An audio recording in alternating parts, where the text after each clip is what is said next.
Play yourself on ultra from the core, get high from the first location, which is often the last, and the thought comes to mind. You can go into the settings and change the difficulty. The solution is simple. People have been carrying cargo for centuries, until some genius invented wheels, and under the wheels you don't care about the cargo at all. In fact, now you're stuck in traffic wondering why no one has invented everything yet. Teleport.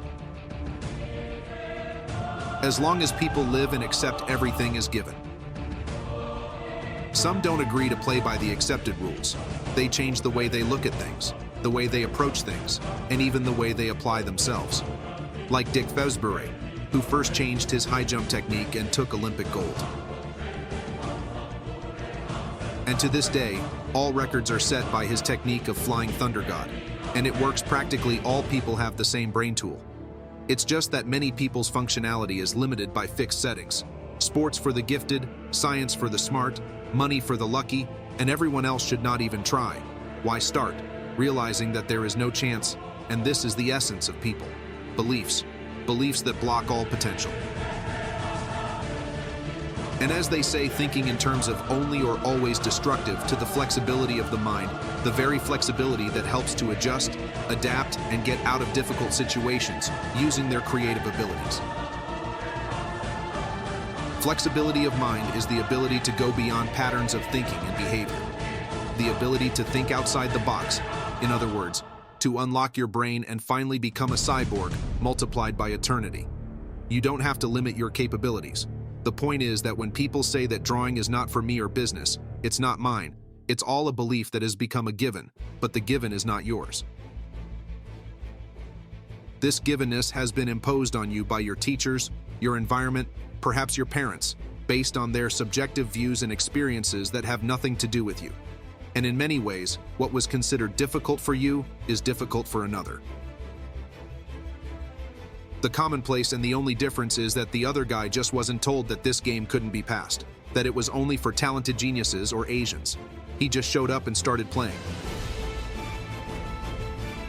Also, people try an obviously failed option just to prove to themselves that it doesn't work, and then become the very person who instills others. Negative beliefs based on his bitter experience. And he's right about something, because he tried. He was pulling on that door. He pulled that door with one hand, then with two hands, he called people and they all pulled together. He used a rope and tried to open it with a car, but the door wouldn't open, and the other guy just knocked and said, "Open the door." Yes, they opened it brotherly, and the door was the same, because flexibility of thinking is not just the ability to quickly find new strategies for solving certain problems. It is, first of all, the ability to abandon our old views on something and accept new, more relevant views. And for this purpose, we need to perceive life from all permissible points of view, not only from one or several most convenient and habitual ones, as one enlightened person said. If such a primitive creature as an ant can find food, why is earning money a problem for you? Or something like that. And as another equally enlightened person said, there is nothing permanent but change. Sometimes, to develop flexibility of thought processes, it is necessary to abandon all principles, all rules, and make decisions based on the situation, reacting to each of its changes in real time. But to do this, you need to experience these changes. It is necessary to be able to notice details, to think, abandoning all principles, planning nothing, and only subtly feel the situation, adjusting to it. It is said that Napoleon thought the same way, which is why he won many battles. Often many fundamental concepts were destroyed by other concepts, like Albert Einstein's theory of relativity, which proved Newton's classical physics wrong and helped explain phenomena such as gravity, curvature, space and time. And deadly diseases that not long ago were considered incurable are now treated with a single pill. Slavery, inquisition, lobotomy was not so long ago considered normal. If you look back through history, you can see the constant opposition between people who are trying to evolve and people who deny everything in their minds. But as we can see, progress takes its course sooner or later. We need to relax. Try to understand a person before you impose your opinion. If your opinion does not coincide with another, there is no need to give in to emotions.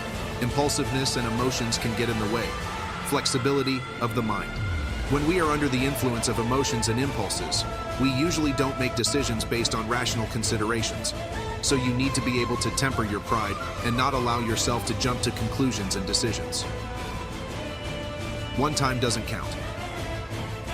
Darwin himself also concluded that flexibility of mind plays an important role in the evolutionary process.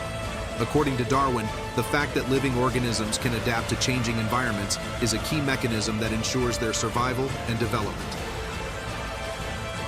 He noted that the flexibility of mind, which allows animal humans to adapt to new environments and change their behavior, is one of the most important traits that distinguishes advanced species from simple ones. A man with a fixed mindset cannot even consider the possibility that something different from what he knows, what he recognizes, and what he is used to could exist. Therefore, he cannot be flexible. He simply has nowhere to turn. An impenetrable wall has been artificially created in his mind that limits his ability to think, so he acts according to a predetermined pattern. According to the learned rules, cannot improvise because of limited imagination or its complete absence, which of course is sad. Forget about the impossible and allow any possibilities if you give free rein to your imagination. This will help you to be creative, develop the ability to improvise, and ultimately, flexibility of thinking. Look for the new in the old and look for the new in yourself. Try to think in ways you've never thought before. And to do this, don't so much think as come up with new solutions, new approaches, new views, new explanations. Then your brain will have a wider field of activity. It will have something to bend to, something to start from in those situations when the rules known to us cease to work, when it is necessary to act according to the situation, not according to ready-made templates. Minds that are not original, possessing weak imagination, live by the order of the past and create only the same life, which is minimally different from the previous one. When we believe only what we have been told, we don't pay attention to our own thoughts and feelings. We don't build our lives the way we want them to be. We need to learn to separate real beliefs from imposed beliefs and make decisions based on our own experiences. After all, only those whose lives depend on their own ideas, decisions, and actions are truly independent.